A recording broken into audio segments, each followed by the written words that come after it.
This segment of the 2000 Sydney Olympics opening ceremony is known as the Awakening. At the focal point of the image, Nikki Webster, a young white schoolgirl, is depicted in an angelic, dreamlike manner. This moment represents the post-colonial reconciliation.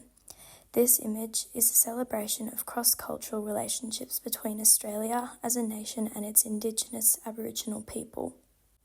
This representation of multiculturalism, unity and peace held a profound cultural significance for all of Australia, but most importantly for its Indigenous people.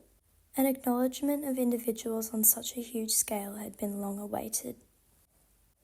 Nikki signified all Australians. She was the depiction of the average Aussie girl, and her story was made to be a shared experience for all Australians.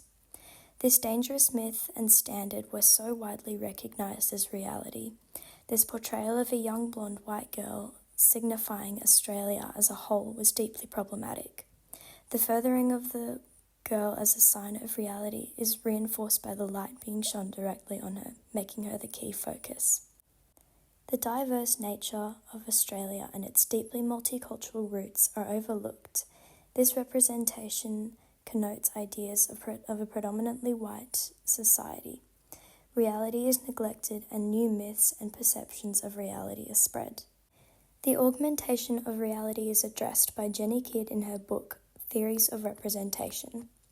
She writes, "Representation has a frustrated relationship with reality. The ambiguity renders representations intensely political and searingly troublesome."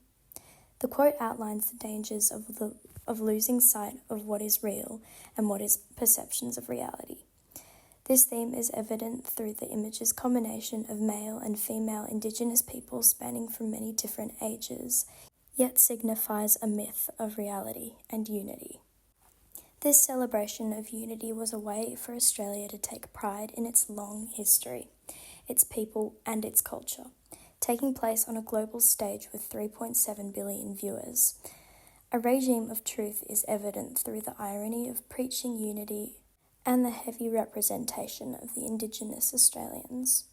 This irony is apparent due to the cultural and socio-political context of the time, where Indigenous people had only been recognised as humans 33 years prior and had only been apologised to on a national scale 2 years before. The effects of this segregation were still potent. Katrina Elders writes, "The imagination is the process of encouraging citizens to identify with one set of stories that are said to have formed the nation over another."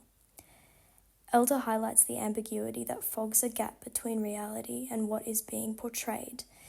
This quote proves the heartbreaking effects of ignorance towards history and reality as the myth is created. The unity that is signified through the image is perceived as real, and the dark history is swept under a rug. Like a mask or a facade to these upsetting realities, the examples of unity featured in the ceremony rewrote the cultural context. With such a high volume of watchers, the myth of a united nation was spread globally, and the truth was lost. The image does not reflect reality. Referring to any media as a trademark or as a placeholder to what reality is can be a flawed process. Reality, while sometimes fluid, can be dangerously overlooked and easily lost when representation contains certain ideologies and myths through signs and symbols. Thank you.